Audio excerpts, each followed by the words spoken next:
In my 6th month of pregnancy, I learned that family isn't just me and my husband, it's also his mother, his sister, and their suitcases in my hallway. My husband decided my apartment was a free hotel. He didn't ask, he demanded. He expected me to give up the nursery, my peace and quiet, and my boundaries. I said, no. I had no idea what a war that short word had unleashed. My perfect pregnancy had turned into a battlefield. He decided that if he couldn't force me, he would break me with silence. The question. It was only about who would give in first. Hello, dear listeners. I'm glad to welcome you to my channel. I present to you a new interesting story. Enjoy listening. Natasha stroked her rounded belly and looked out the window. The 6th month of pregnancy is the calmest time, the doctors said. The toxicosis has passed. The heaviness hasn't set in yet, but for some reason there was no calm. For the last 2 weeks, Igor has been acting strangely, sometimes overly caring, sometimes distant, as if he was thinking about something. Last night he spent a long time on his phone, texting someone, and then waved off her question, "Workers, don't worry." She worked as an accountant in a small construction company, and this maternity leave was planned down to the last detail. She had savings, her own apartment, a 3-room apartment, bought with the money from the sale of her parents' 1-room apartment and her salary, which she had saved for 8 years. Igor appeared in her life 3 years ago, when she was already firmly on her feet. They married quickly. He was charming, attentive, and knew how to speak the right words. The apartment had been registered in her name even before the wedding, and Natasha had never regretted it. Until today. The door slammed. Natasha turned around, expecting to see her husband. But more than one voice was heard in the hallway, a woman's laughter, a child's cry, the clatter of suitcases. Her heart sank anxiously.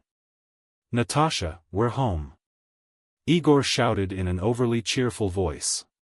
She stepped out into the hallway and froze. 3 people stood on the threshold, her mother-in-law Valentina Petrovna with a huge bag, Igor's sister Kristina with a sobbing 2-year-old son in her arms, and 2 suitcases at his feet. Igor fussily took off his jacket, avoiding her gaze. "Hello, Natasha." Her mother-in-law was the first to break the silence, looking around the apartment appraisingly. "I'm sorry it was so unexpected, but you understand the situation." "What situation?" Natasha looked at her husband. Igor walked into the room, gesturing for his mother and sister to follow him. They followed him, not even properly taking off their shoes. Kristina was the last one, rocking a crying child and throwing guilty glances at Natasha. "Let's go in the hall. Let's talk." Igor plopped down on the couch. "Sit down, Mom. Chris, calm Artyom down. Give him the tablet." Natasha remained standing, arms crossed over her chest. Her stomach made it difficult to assume her usual, confident pose, but she tried to remain calm. "Look, Mom and Kristina have problems," Igor began, looking at the floor. "Serious ones. They have nowhere to live. Temporarily, of course. Well, maybe 2 or 3 months." I thought he finally looked up. "We can help. We have 3 rooms here. Plenty of room. And how do you think we'll have enough?" Natasha forced herself to speak. "Exactly. Well, no one is occupying the nursery yet." Igor spoke faster and faster, as if reciting a memorized text. "Mom will settle in there. And in the 2nd room, where we now have an office, there's Kristina and Artyom. There's enough bedroom for you and me. Igor." Natasha paused, choosing her words. "Did you even think for a second to ask me, Natasha?" "But I couldn't leave them." He jumped up, getting worked up. "These are my mother and sister. They're really in trouble." "What trouble?" She turned her gaze to her mother-in-law. Valentina Petrovna pursed her lips. We sold the apartment, that two-room apartment. We decided to buy more, and they gave a deposit for a new building. They promised to hand it over in 2 months. They just now said, it will be ready in 6 months. At the very least, the developer has frozen the money. Renting an apartment for that long would be a waste of money. And so they thought, you have plenty of space, we'll live for a while until the house is finished. What does Christina have to do with this? I'm breaking up with Mishka, my husband's sister said, rocking the quiet child. He kicked me out, told me to take my things and my son and leave. I'm staying with my mother temporarily, and now it turns out that the two of you went and sold the apartment without securing housing, Natasha said slowly, looking at her mother-in-law. And you turned to Christina, broke up with your husband, and decided to move in with your mother, who was left without a place to live. Natasha, don't do this. Igor took a step toward her. It's not their fault that the developer deceived you. And Christina's husband beat her, by the way, she couldn't take it anymore. Beat her? Natasha repeated, peering into Zilovka's face. No bruises, no marks. Christina, is this true? She looked away. Well, he didn't hit her directly, but he screamed terribly and could throw things. Once he threw a plate at the wall. I was scared for Artyom. Natasha closed her eyes, counting to 10. So he didn't hit her. So it was an ordinary family quarrel, blown out of proportion to a tragedy. And my mother-in-law sold the apartment because she was tempted by a bigger new building without any insurance. And now they're all standing in her hallway with suitcases. Igor, let's go to the kitchen, she said quietly. Mom, Chris, make yourself comfortable for now. He leaned over his shoulder and followed his wife. In the kitchen, Natasha leaned against the table, feeling her back ache. Igor stood opposite her, arms crossed. A defensive pose. Do you even understand what you've done? Her voice was quiet but firm. I helped my family. You brought 2 people with a child into my apartment without asking me. I'm 6 months pregnant. I'm due in 3 months. And you're suggesting that we give the nursery we just finished building to your mother. Natasha, well, it's only temporarily, until the baby is born, she'll live there. And then they'll move in. 6 months later you say, Igor, I'm giving birth in 3 months. I'll need this room. I'll need peace and quiet, the opportunity to recover. And you want 3 people living here, one of whom is a 2-year-old who's going to scream? Artyomka doesn't scream, he's a normal boy, he's just tired from the journey. Igor. Natasha straightened up, putting her hands on her stomach. No, what no? No, they won't live in my apartment. He shuddered, as if he'd been hit. In your apartment, Natasha? We. Husband and wife, we are a family. What difference does it make whose apartment it is? The difference is that I bought it with my own money before the wedding, and you know it perfectly well. So now you will point out to me every time that it is your property. Igor raised his voice. I have lived with you for 3 years. I work, I bring money into the family. And I really appreciate it. But we spent my savings on the furniture for the nursery renovation. Mine. I pay the utilities because my salary is higher. Igor, I am not reproaching you. But when it comes to such serious decisions, you should have asked, I do not. Could he abandon his mother on the street? She's not on the street. She has money from selling her apartment. She can rent a place for 6 months. That's a lot of money. That's her problem, Igor. She's an adult.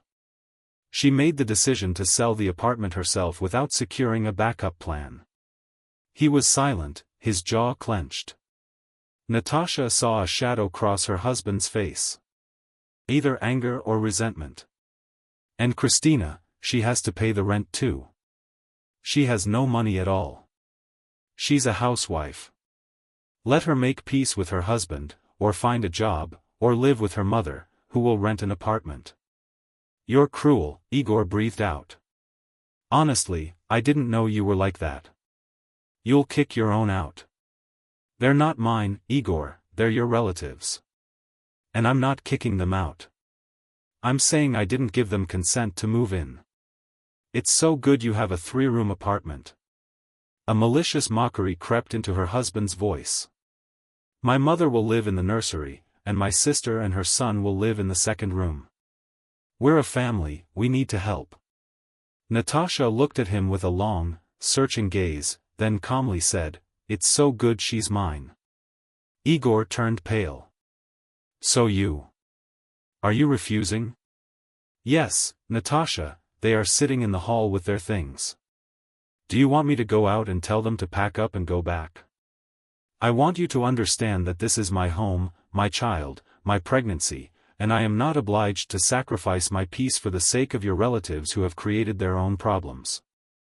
Yuhi fell silent, at a loss for words. You know what? Okay, I'll tell them now. He turned and left the kitchen. Natasha remained standing, listening to her heart pounding. Her legs were shaking. She sank into a chair, clasping her hands around a cup of cold tea. Igor's voice drifted from the hall, muffled but audible. Mom, Chris, well, it's not working. Natasha is against it. A pause. Then my mother-in-law's voice, ringing with indignation. What do you mean, against it? Igor, are you the boss in this house or not? Mom, the apartment is hers. I can't just decide. Ah, so that's how it is. Valentina Petrovna didn't hide her disdain.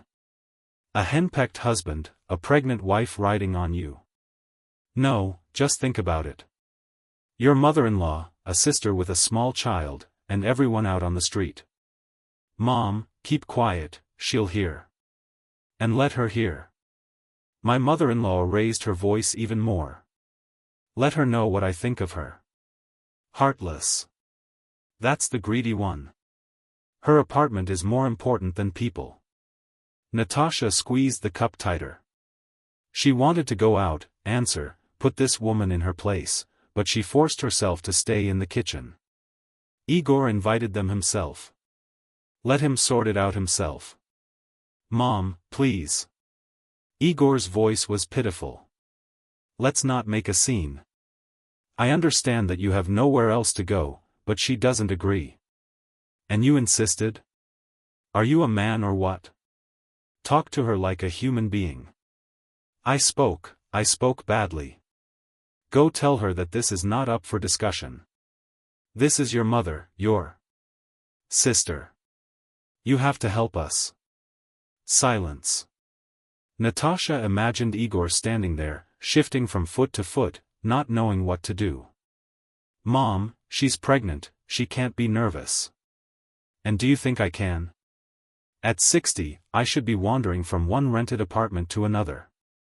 Mom, why did you sell the apartment? You could rent a nice place with that money. The developer has the money frozen. Do you understand that word? I can't take it. Can you? Christina suddenly intervened. Mom, you can. If you terminate the contract, they'll give it back to you minus the penalty. I won't. Lose money, Valentina Petrovna snapped. I didn't save my whole life to now blow it on rent. Igor, your wife simply doesn't understand what a family is. She was obviously raised like this, every man for himself. Natasha stood up. Enough. She went out into the hall. All three turned around. Valentina Petrovna looked defiant. Christina is to blame. Igor is hounded. Valentina Petrovna. Natasha spoke calmly, keeping her emotions in check. I heard everything. Let's be honest. You sold the apartment and invested in a new building. It was your choice. An adult, independent choice. You took a risk, and it didn't pay off. You were deceived about the terms. You have the money to break the contract and rent an apartment. You don't want to lose interest. This is also your choice, but you have no right to demand that I solve your problems by sacrificing my comfort and health. Health? The mother-in-law snorted. What will it do to you if someone lives in the next room? I'm due to give birth in 3 months. I need a nursery. I need peace and quiet. In 3 months, we'll already. Let's move out. You yourself said the new building will be ready in at least 6 months. Well, maybe sooner, maybe in 4 months, or maybe in 8. Valentina Petrovna, I don't want to take any risks. This is my first pregnancy, my child, and I won't let anyone create unnecessary stress for me. Unnecessary stress? My mother-in-law jumped up. Do you understand what you're saying? I'm unnecessary stress. Who fed you at the table when you came to visit us? I'm grateful for your hospitality, but that doesn't give you the right to live in my apartment. In your apartment? Valentina Petrovna repeated with disdain. Listen, Igor, you're a stranger to her in her apartment. Your family is a stranger. Igor was silent, looking at the floor. Igor is not a stranger, Natasha said calmly. But I bought the apartment, and I make the decision about it. Okay. Valentina Petrovna grabbed her bag. Christina, get ready. We'll go to a hotel. We'll live on the money I have, spend it on living expenses, because your dream is greedy and callous. Mom, wait. Christina picked up the child in her arms. Artyom began to whine with. Sleepily. Maybe we really shouldn't. I can go back to Mishka, try to make peace. You won't go back to any Mishka. He humiliated you. The mother-in-law turned to Natasha. Remember, you didn't just refuse us today, you refused your husband. We'll see how things work out for you. Igor, help with the suitcases. He silently took the things and carried them to the door. Christina, wrapping her son in a jacket, whispered, Sorry, Natasha, I didn't mean to.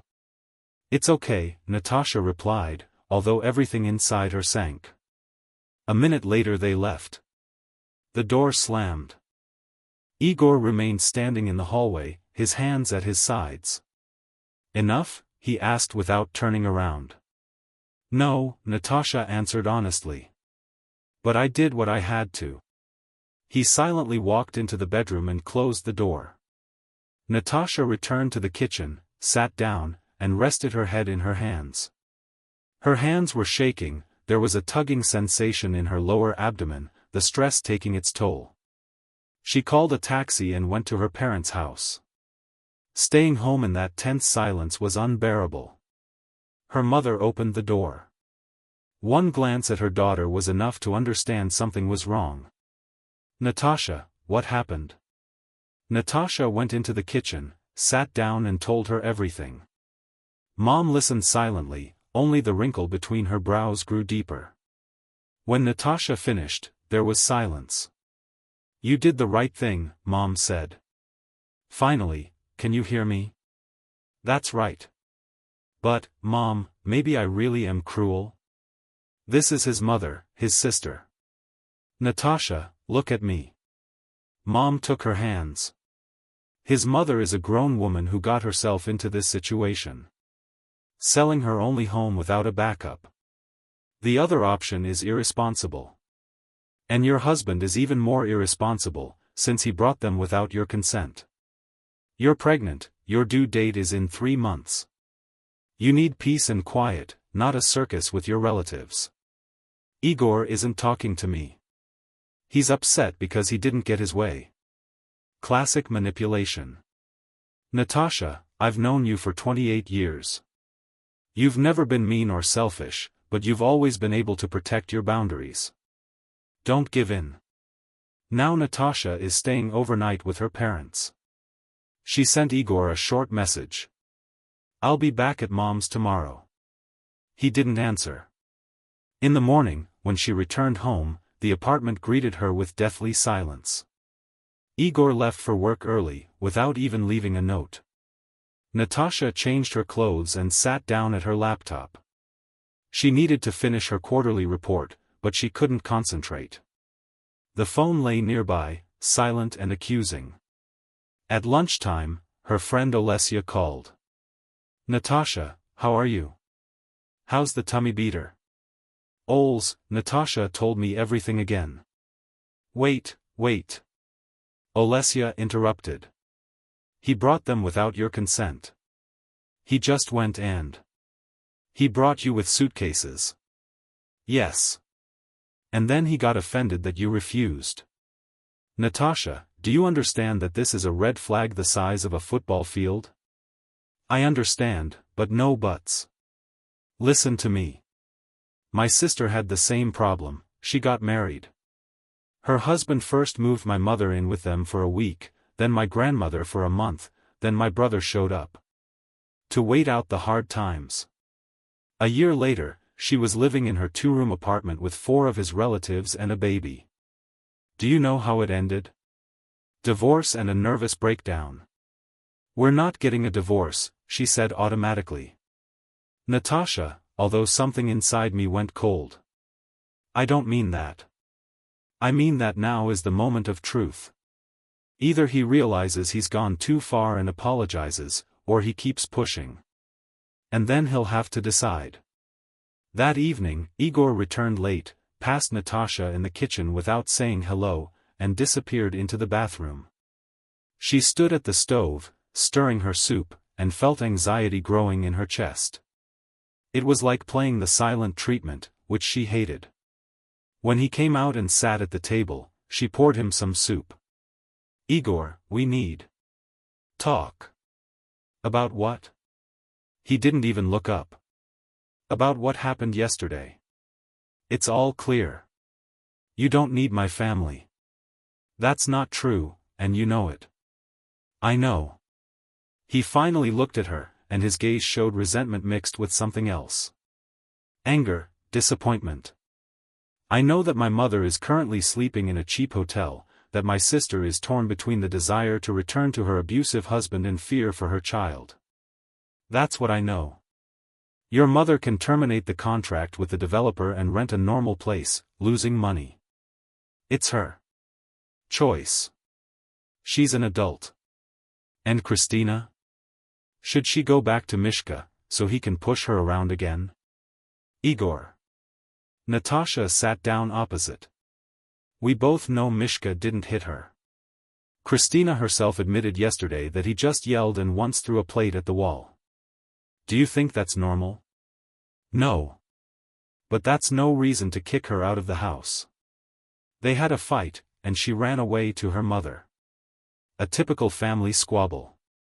You don't know what really happened. And you know, Igor, at least be honest with yourself. Christina's just used to running to her mother at any problem. Valentina Petrovna always saved her. And now she decided that we are obliged to save her too."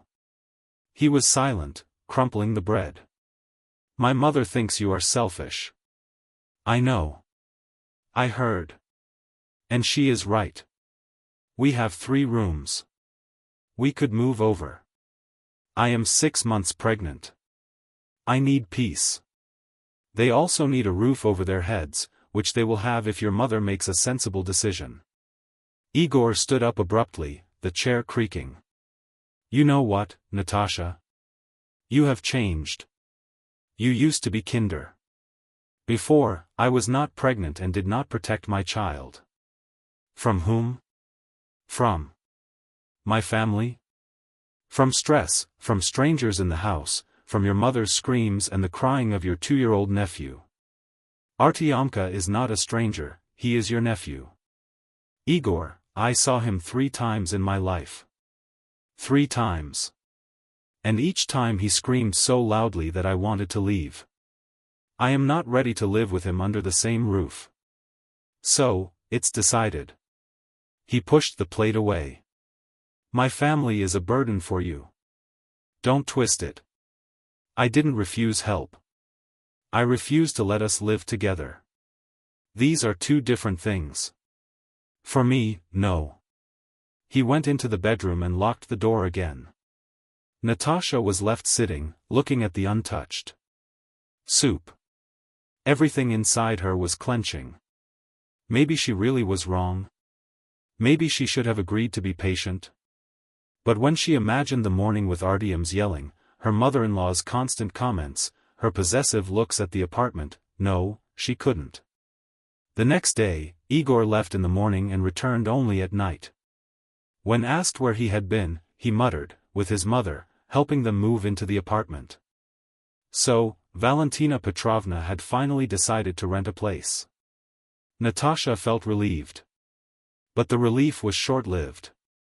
Igor turned into an ice statue, spoke in monosyllables, avoided touching, slept with his back to the wall. Natasha tried to start a conversation several times, but he cut her off. I have nothing to talk about with you, Igor. This is stupid. We are adults. Adults. You are especially so grown up that you can't even help your family. I'm tired of this, she admitted. One evening, when I couldn't stand it anymore, I got tired of your insults, of the silence, of the fact that you punish me. I don't punish you. Punish you? You don't punish me. You've been talking for a week. It's called a boycott. I just don't want to talk. You won't change your mind anyway. What about you?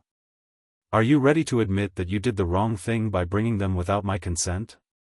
He remained silent, and Natasha realized, no, I'm not ready. Moreover, he considered himself right, and this thought was more terrible than silence. A few days later, she was called in for a routine doctor's appointment. The doctor looked at the test results and frowned. Natasha, your blood pressure is high, and there was protein in your urine. Are you nervous? Yes, she admitted. There are problems in the family. You can't be nervous.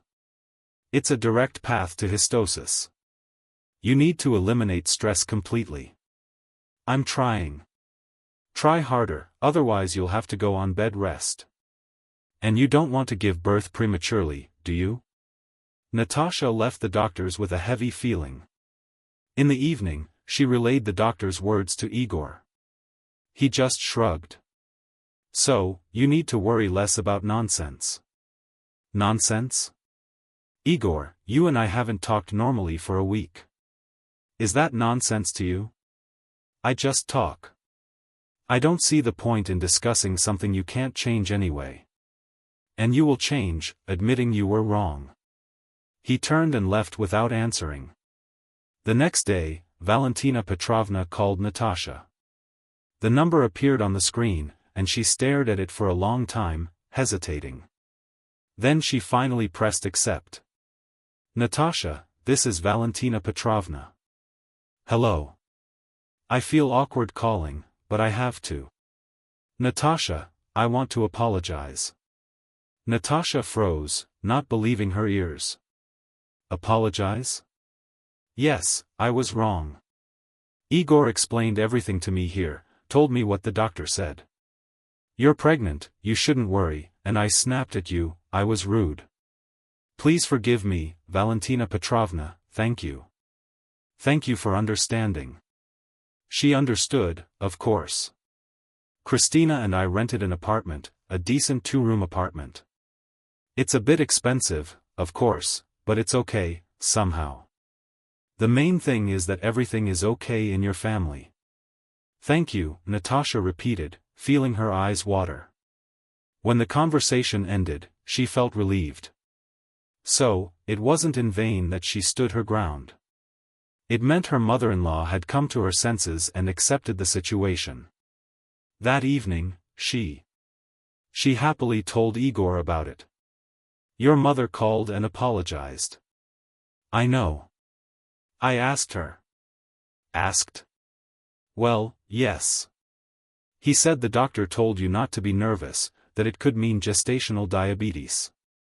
She got scared and decided to call. Natasha looked at her husband, trying to figure out whether she should be happy or not. On the one hand, her mother-in-law apologized, but on the other, it was only because Igor hadn't asked of his own free will. Did she really understand, or was she just pretending? What difference does it make? The main thing is that she called. It makes a difference to me, Natasha. What more do you want? She apologized. She rented an apartment and doesn't bother you anymore. That's it, the conflict is over. And between us? What's between us? Igor, you've been ignoring me for a week. We still haven't had a normal conversation. He sighed. Okay, let's talk. What do you want to hear? That you understand you were wrong? I wasn't wrong. I wanted to help the family without asking me because I knew you'd refuse. And that didn't bother you? That you knew my answer in advance, but still decided to present it to me as a fait accompli? He remained silent, his lips pressed together. Igor, do you understand that this manipulation? You brought them with suitcases to make it harder for me to refuse, to make me feel guilty. This is not manipulation. This is an attempt to solve a problem. At my expense. At our expense. Are we a family, or have you forgotten? We are a family, but family doesn't mean that one decides and the other obeys. I didn't demand submission. I asked for help. No, you didn't ask.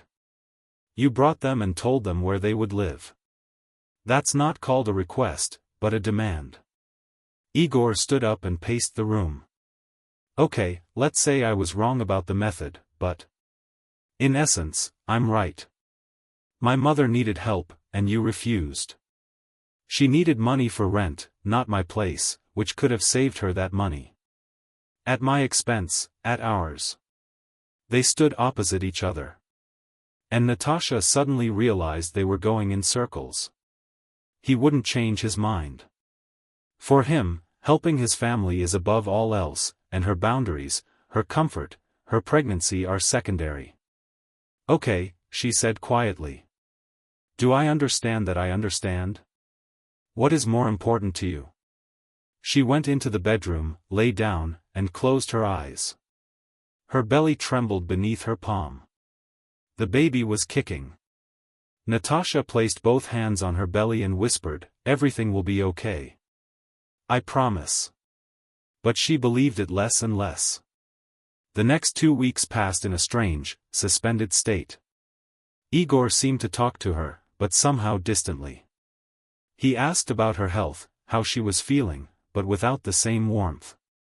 As if he were fulfilling his duties rather than living with his beloved wife. Natasha sensed this and remained silent. She didn't want to talk again. They would end up at the same dead end anyway. Work was distracting. Reports, inspections, approvals. A familiar routine that allowed her to escape from her problems at home. The director, having learned about her high blood pressure, allowed her to work from home 2 days a week. Natasha was grateful for the extra stress of commuting. One of those days at home, as she sat on the couch with her laptop, the doorbell rang. Natasha frowned. No one had warned her about the visit, so she looked through the peephole and saw Valentina Petrovna holding a large package.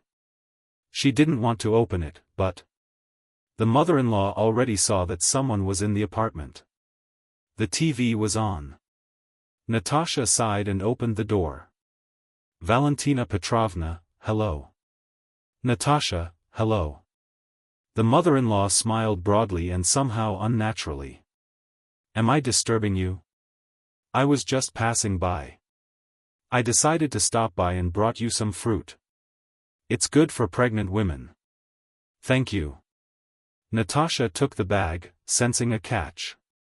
She was just passing by. Valentina Petrovna lives on the other side of town and I can't seem to get by. Can I come in, or are you busy? Come in. Natasha moved away, although inside everything was shrank. The mother-in-law walked into the hall and looked around. Oh, how clean it is here.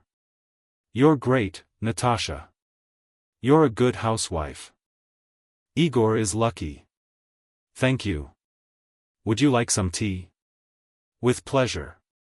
While Natasha was busy in the kitchen, the mother-in-law continued to speak from the hall. You know, I was just thinking, you and I had a fight. And why? After all, we're family now. You're Igor's wife, and my daughter-in-law. We should be friends. Really, really? Natasha carefully agreed, pouring tea. They sat down at the table. Valentina Petrovna sipped her tea, still smiling. Natasha, I'll tell you straight. It's my fault I yelled at you then. I get it. You're pregnant, you can't worry. I was just confused, so I said too much. Everything's fine. I understand the situation was complicated. That's what I'm talking about too. The situation is complicated. And you know, I've been thinking and thinking, maybe we could still come to some kind of agreement. Natasha froze with a cup in her hands. Agree on what? Well, about accommodation. Natasha, don't get me wrong, I'm not insisting. I just have this thought. Christina and I rented an apartment for 25,000. That's a lot of money, you know. 150,000 for 6 months. Just a waste of money. Valentina Petrovna, wait, listen. I'm not asking you to live for free. I'm willing to pay you these 25,000 every month, like for rent. I'll just be living with you. So, does that really change anything? It's the same money, it just goes to your family, not to someone else's landlord. Natasha slowly put down the cup. We discussed this, and I refused. That was a different situation then. I arrived suddenly, without warning. And now I'm offering a normal, adult option with payment and arrangements. I'm doing 2 months. That's exactly it. Natasha, think about it. After the baby is born, you'll need help. I can help with the housework. Igor's at work all day. You'll be alone, Otu, but I'm right here, within easy reach. My mother will help. Your mother works, and I'm free since I'm retired. Valentina Petrovna, the answer is still no. The mother-in-law fell silent. The smile didn't leave her face, but her eyes hardened. So, even for money, you won't agree. Even for money, it's not a question of money, but a question of what? Personal space, comfort. Peace of mind. I won't bother you. You will, Valentina Petrovna, let's be honest. You're used to being the head of the family. You're used to Igor and Christina listening to you. If you live here, you'll start bossing me around, telling me how to raise the child, how to cook, how to clean. I know you. You don't know me at all, the mother-in-law raised her voice, but then pulled herself together. I'm sorry, I didn't mean to yell. It's just offensive. You judge me without knowing me. I judge by how you behave. You brought Igor here with a ready-made solution. You yelled at me when I refused. You called me greedy. And heartless. You apologized only after Igor asked. And now you've come again to put pressure, only in a different way, through money.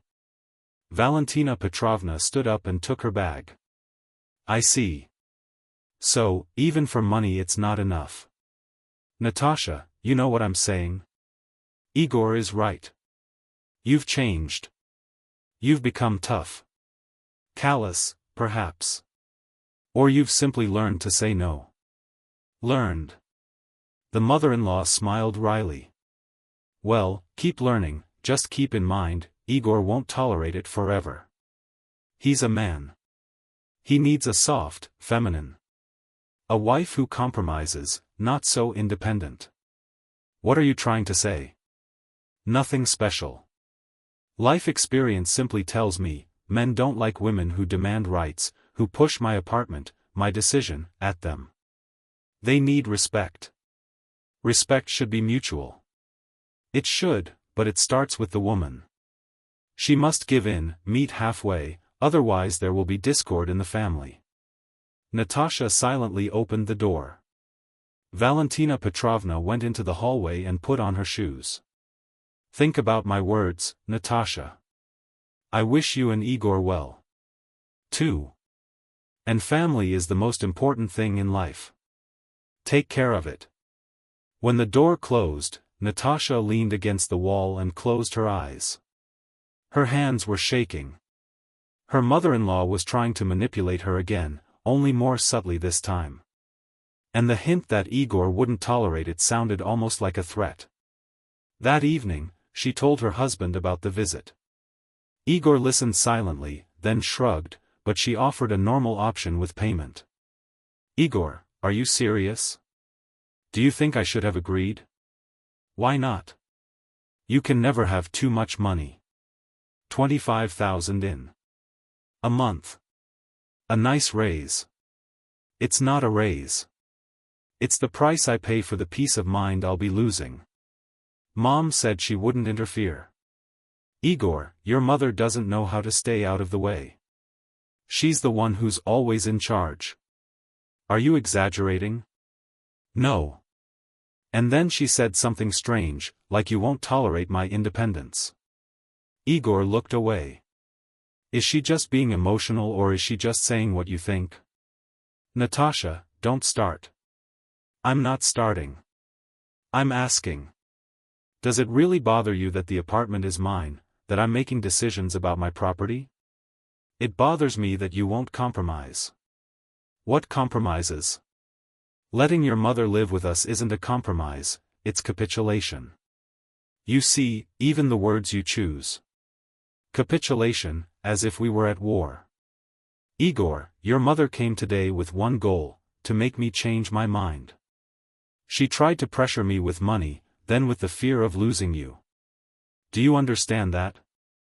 Mom just wanted to help herself. She wanted to help herself. He stood up and walked towards the exit. I'm going for a walk. I'm tired of this conversation. Natasha was left alone, sat on the sofa, and hugged her stomach. The baby kicked vigorously, as if sensing her excitement. I'm sorry, baby, she whispered. I'm sorry it's turning out this way. The next day, Christina called her. Her voice was quiet, almost guilty. Natasha, hi. It's Christina. Hi. Listen, I know Mom came to see you yesterday. She told me, Natasha, I want to say, it wasn't my idea. I don't want to move in with you at all. It's true, I'm already embarrassed. Mishka and I made up. I came back home. Just don't tell Mom. She'll fight. Why? Because she thinks I should have divorced him, that he's a bad husband, and he's not bad. We just had a fight. It happens, Natasha agreed. Natasha, can I ask you something? Tell me. If Mom puts pressure on you again, please don't agree, otherwise she'll drag me in too. She'll say that since there's space, Artyom and I should go there too, but I don't want to. I want to live with my husband. Okay. Natasha, for the first time in. She smiled for a long time. I promise. Thank you. And I'm sorry for everything, really. When the conversation ended, Natasha felt something akin to relief. Christina, it turned out, wasn't so impudent, just weak, used to obeying her mother. And now, for the first time, she went against her mother's will and returned to her husband. That evening, Natasha relayed the contents of the conversation to Igor. He listened in silence. So, Chris went back to Mishka, he finally said. Yes. And she doesn't want to move in with us. And Mom is alone now. So that's it. Igor. He paused, then said slowly, will it be hard for her to live in a rented apartment alone? Igor. Natasha turned to him. Don't start. What? Don't try to persuade me again. I'm not trying to persuade you, I'm just stating a fact. My mother is a very elderly woman. She's 60 years old. She's alone. She needs support. Emotional. Yes. Material support. No.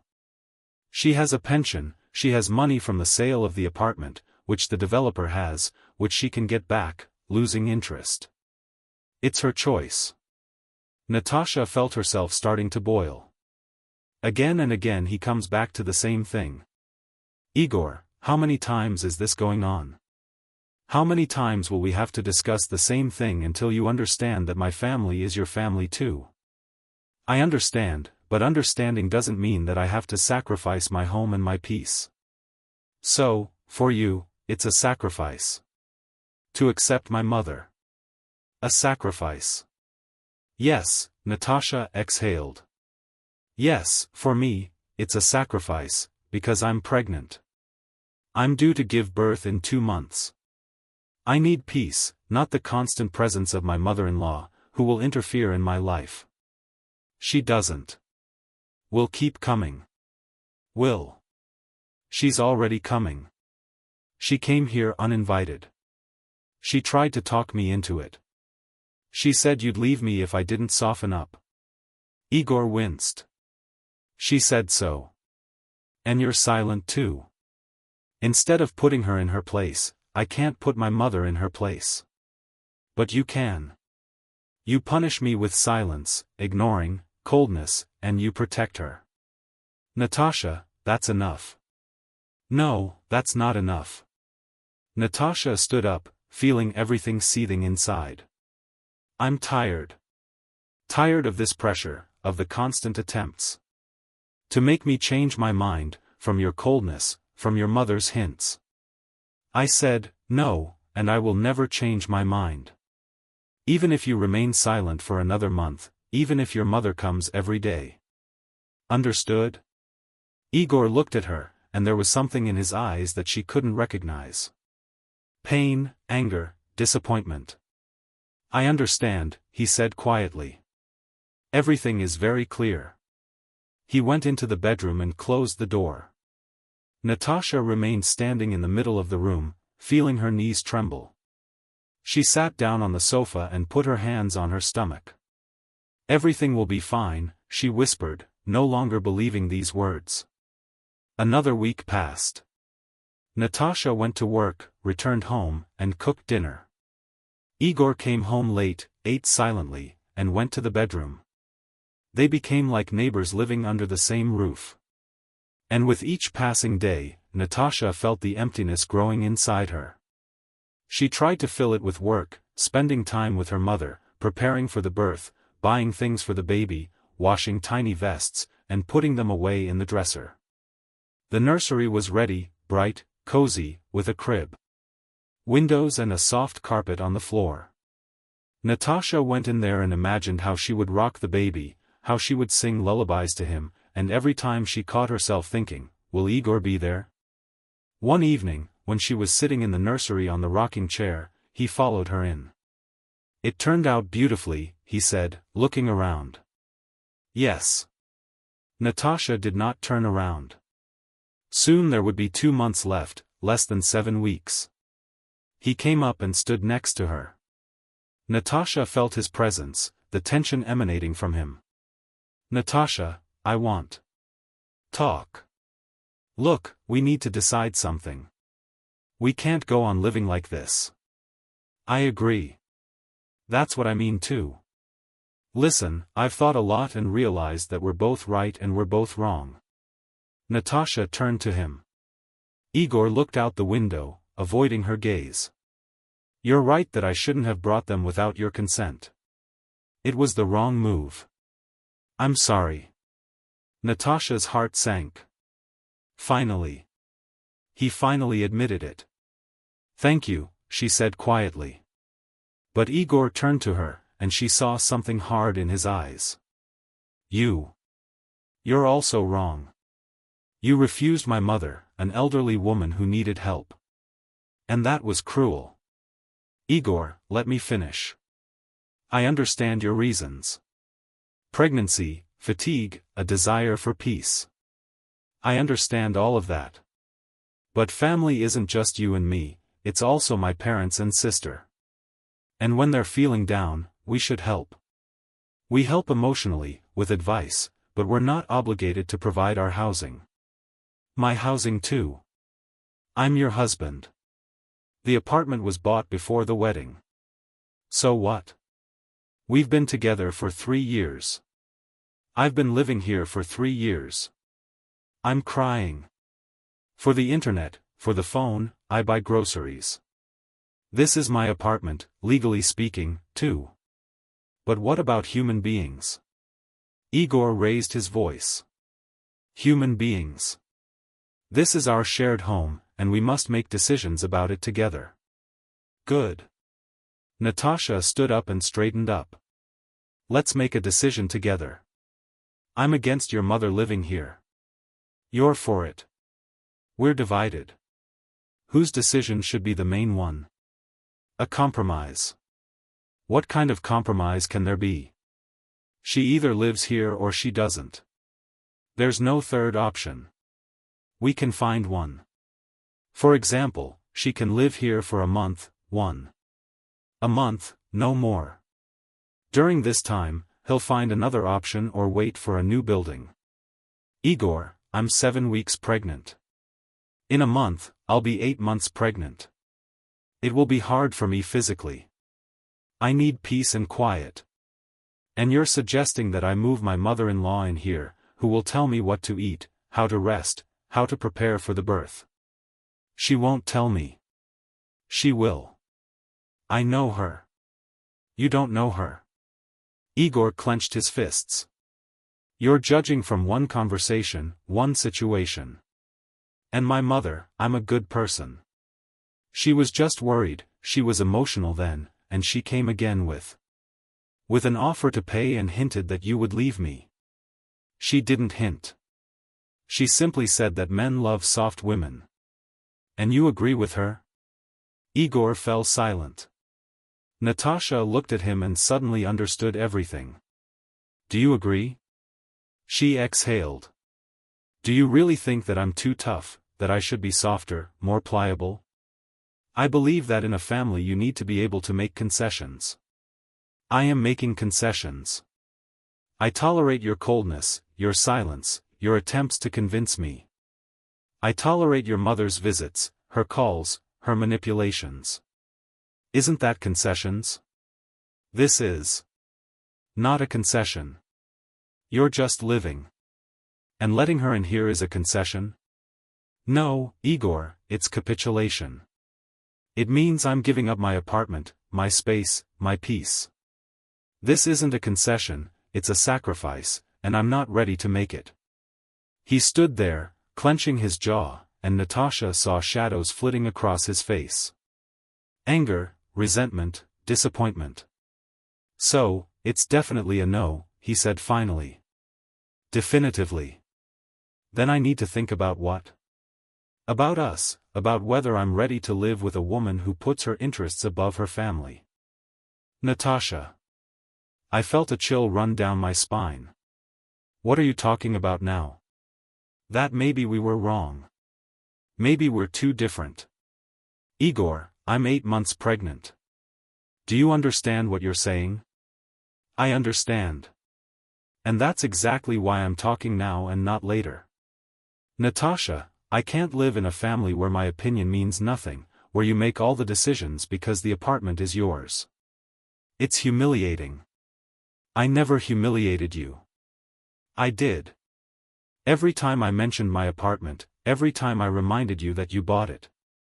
I felt like a parasite. That's not true. I only said that when it came to your relatives moving in. It was precisely when it came to my family that you immediately pulled out your property rights like a shield, because you violated them.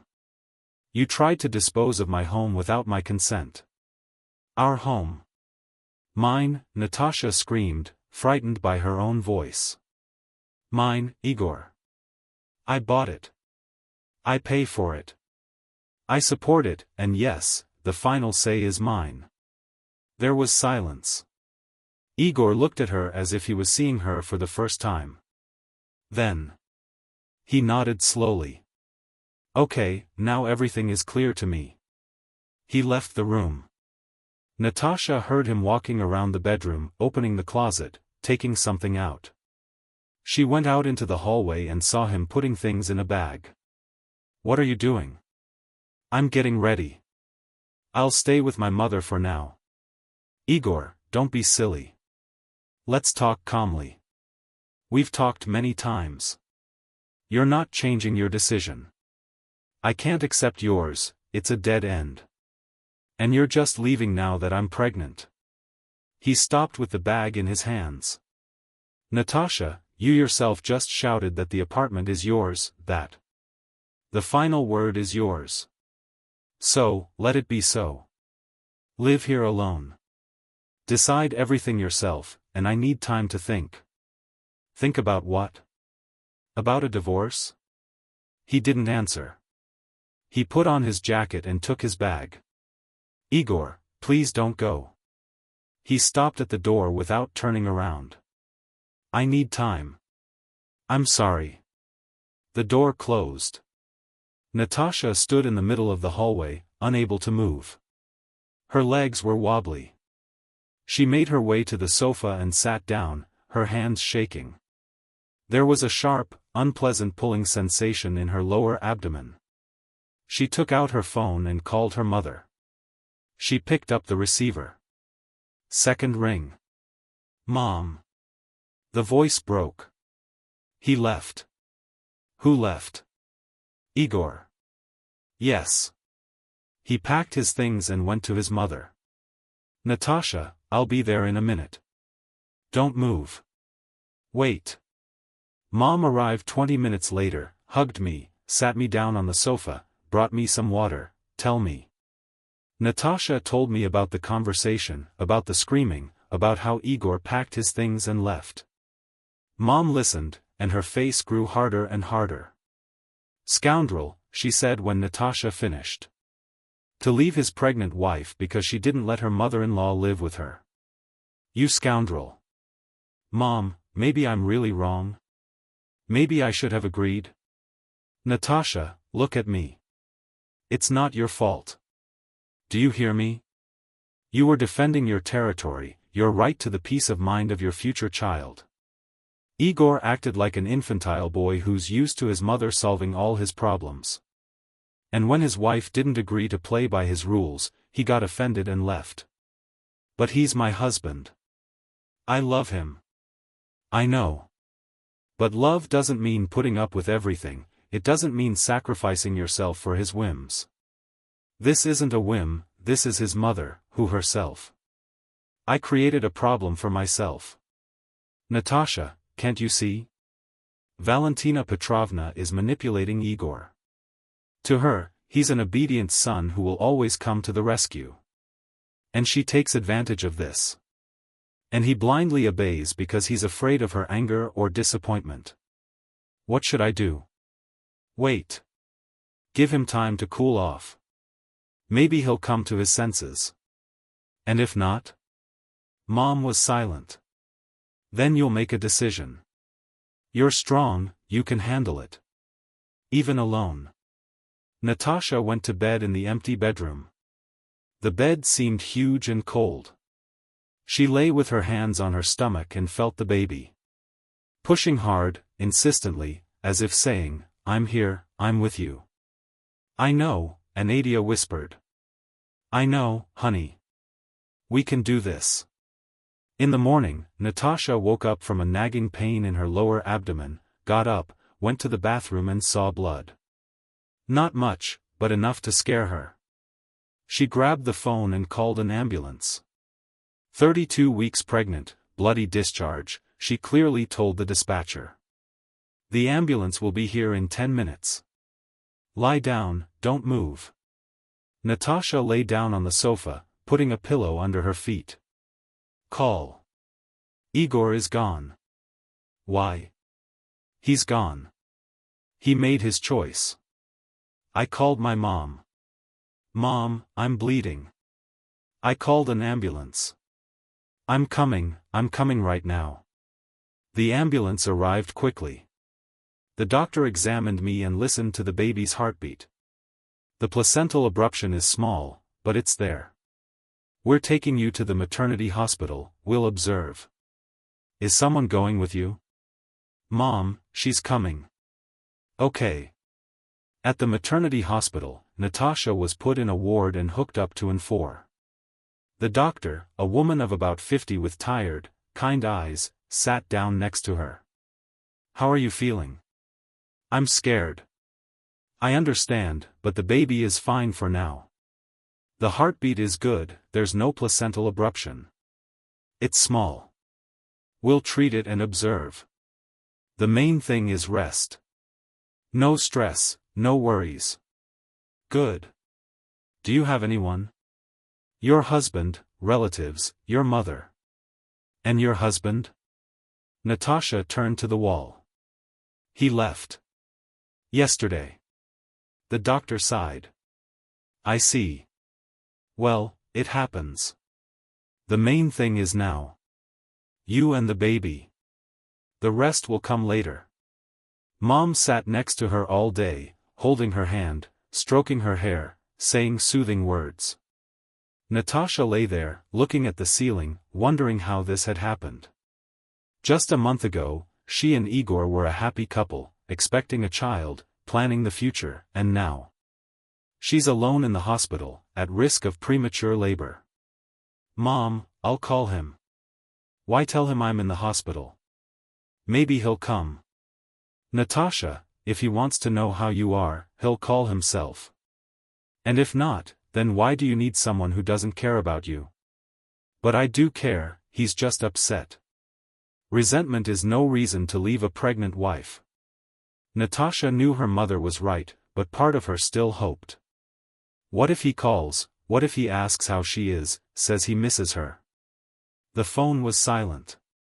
By evening, her condition had stabilized. The bleeding had stopped. The pain is gone. The doctor said she could get up and walk around the ward, but she can't go home yet. Stay in bed for 3 or 4 days, we'll observe. If everything is okay, we'll discharge you. Thank you. In the evening, after Mom left, Natasha picked up her phone. No messages from Igor. She opened a chat with him, stared at the empty input line for a long time, then typed. I had a placental abruption in the hospital. So far, so good. She sent it. She put the phone on the nightstand and lay down, turning her back to the wall. The answer came within an hour. Get well soon. That's it. 2 words. No questions. No sympathy. Natasha closed her eyes, feeling tears dripping onto the pillow. Natasha lay in the hospital for 5 to 9 days. During this time, Igor didn't call once, didn't visit, didn't write, except for that short, get well soon. But Mom came every day with a thermos of homemade soup, fruit, and fresh magazines. Olesya came with a bouquet of flowers and a box of chocolates. Even her colleagues from work sent a basket of oranges and a card with good wishes. Igor wasn't there. On the 3rd day, Natasha realized he wasn't coming. He had made his choice. And it wasn't her choice. When she was discharged, her mother took her in. Natasha, you'll stay with us. You can't be alone now. If something happens, no one will be there. Natasha didn't argue. Returning to an empty apartment, where everything reminded her of Igor, was beyond her strength. She settled into her old room, which her parents had never redone. The same desk, the same closet, only instead of posters on the walls, there were now family photos. She wrote briefly to Igor, they discharged me, I'm living with my parents. There was no answer. It was 2 days. Then came, okay, how are you feeling? Normal, she replied and didn't write anymore. A week passed. Natasha went for checkups. The doctor said that everything was fine. The threat had passed, but reminded, no stress, only peace and positive emotions. Do you have support? She asked one day. Parents? Mom, and your husband? No. The doctor looked at her carefully. I understand, Natasha. I'll tell you as a doctor. You only need to think about yourself now and the child. Everything else comes later. Husbands, mothers-in-law, arguments, that's all later. The most important thing now is to carry the pregnancy to term and give birth to a healthy baby. I'm trying. Try harder. And you know, many women give birth and raise children alone and cope just fine. These words stuck in my head. Many women give birth alone. Could she really become one of them? Would Igor never come back, never ask for forgiveness, never say he was wrong? On the 10th day of his absence, Valentina Petrovna called. Natasha, it's me. Hello. How are you? Igor. I said you were in the hospital? Yes, you've already been discharged. Thank God, Natasha. I'm very embarrassed, but I have to ask what's going on between you. Igor has been living with me for 2 weeks now, he's silent, he doesn't answer my questions. I'm worried. Natasha clutched the phone. So, my mother-in-law doesn't know the details. Igor didn't tell her about his ultimatum, about how he left, abandoning his pregnant wife. Valentina Petrovna, ask your son. This is between him and me. But I'm his mother. I have the right to know. No, you don't. This is my relationship with Igor. Natasha, I can see that he's suffering. He walks around like he's lost, he's not eating properly. Tell me what happened. Maybe I can help. Natasha chuckled. You helped. Enough. What do you mean? That if you hadn't pressured him, hadn't demanded that he take you in to live with us, nothing would have happened. We would be a happy family, expecting a child. And now I'm lying with my parents because I ended up in the hospital due to stress. And your son is living with you because he was offended that I didn't fulfill his demands. There was silence. Are you blaming me? I'm telling the truth, Natasha. I asked for help. Is that a crime? Did you ask or demand? Valentina Petrovna, you showed up with suitcases unannounced, then came again, offered money, hinted that Igor would leave me. You manipulated him, played on his guilt, and got your way. He left. I didn't manipulate. I just wanted my son to help me. He would have helped with money, advice, support. But that wasn't enough for you. You needed my apartment. This isn't your apartment, it's our family's. No, Natasha said firmly. This is mine. Bought with my money before marriage. And I have every right to decide who lives in it. How callous you are, the mother-in-law exhaled. Igor was right. You only think about yourself. I think about my child, about him being born healthy. And for that, I need peace, not a circus with you moving in and causing scandals. So, you're not going to meet me halfway? No. Then don't be surprised if Igor makes a decision. What decision? I don't know, but if a wife doesn't meet him halfway, doesn't respect his family, doesn't want to help, then what's the point of having such a wife? Natasha. I felt everything inside me go cold. Do you want him to divorce me? I want him to be happy, but he's unhappy with you because you don't let him be happy. You constantly interfere in our lives, demanding, pressuring. I'm his mother. And that's precisely why we should want his happiness, real, not imaginary. Valentina Petrovna, you understand, Igor won't return to your childhood. He's a grown man, he has his own family. Or had one. The mother-in-law hung up. Natasha sat, looking at the phone, and felt devastation. Everything. Now she knew for sure that Valentina Petrovna was against her and would do everything to ensure that Igor didn't return. That evening, Natasha sat with her parents in the kitchen. Her father drank tea silently, her mother sorted through the grain. The usual evening silence, which had previously been calming, now seemed heavy. "Mom, Dad," Natasha began. "I'm probably going to get a divorce." Mom raised her head. "Are you sure?" "No, but I understand that Igor and I are too different. For him, family is when everyone is together under one roof, helping each other, without asking questions.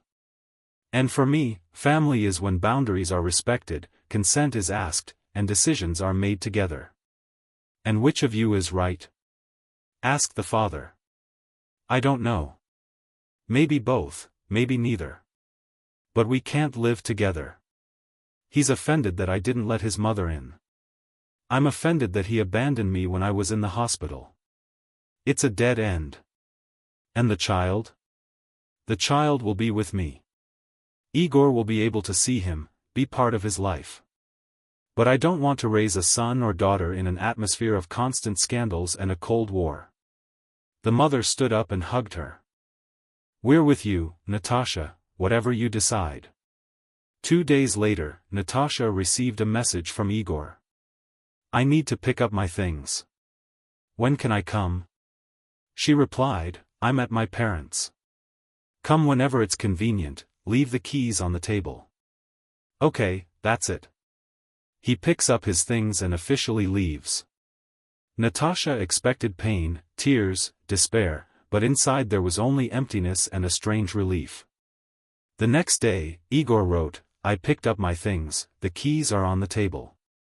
Thank you." "Thank you for what?"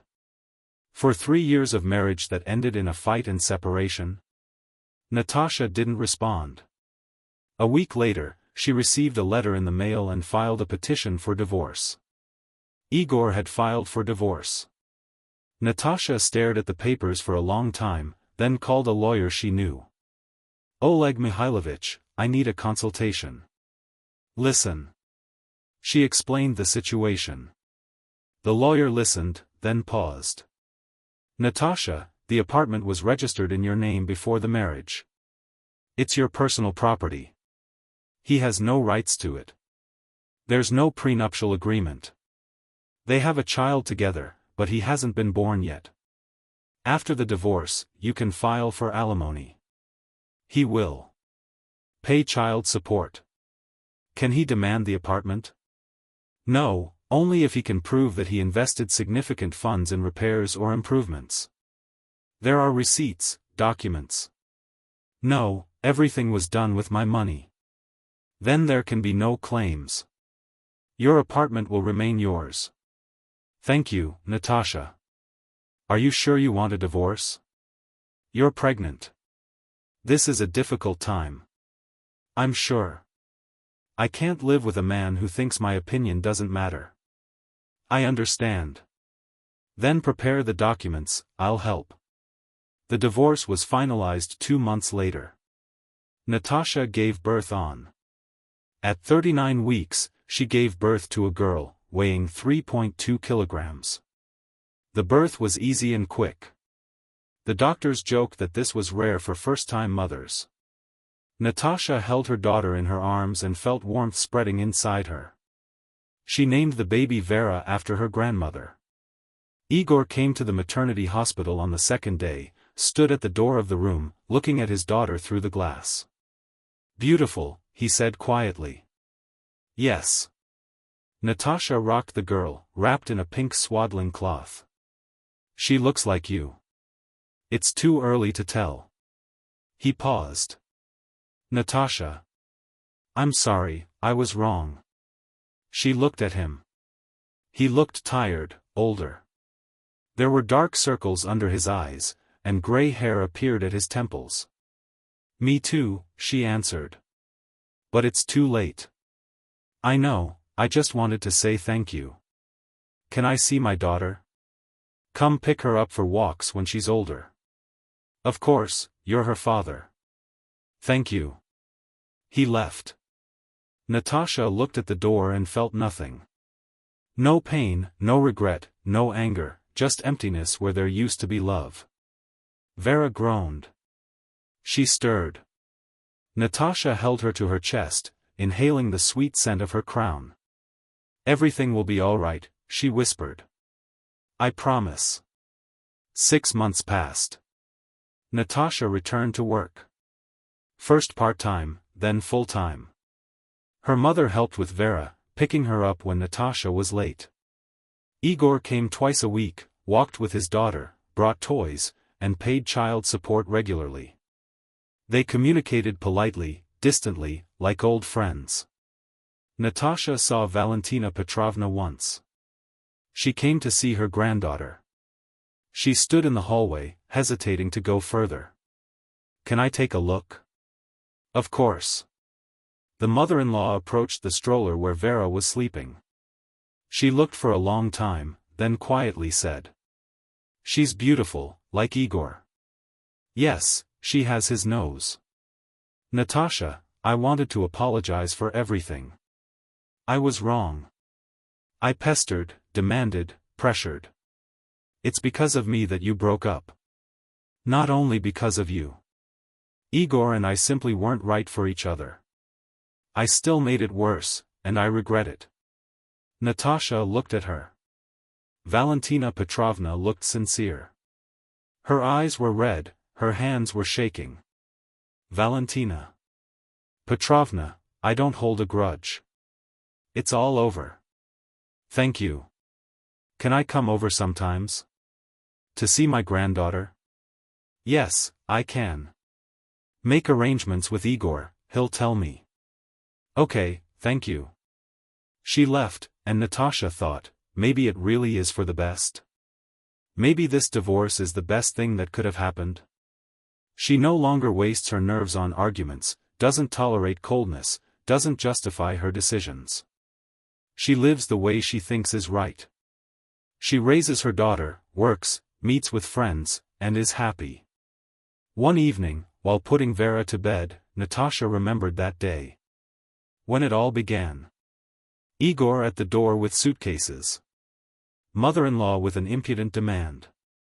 Her own phrase, "How good that she's mine." Then she thought it was a disaster, that she had destroyed the family by refusing her husband and his in-laws. But now she understood, she hadn't destroyed it, she had protected it. She had protected herself, her space, her future child, and had never regretted it. Vera closed her eyes, sniffling. Natasha kissed her on the top of her head, covered her with a blanket, and left the room. The apartment was quiet, cozy, calm. Her apartment, her life, her choice. And it was the best thing she could have done for herself.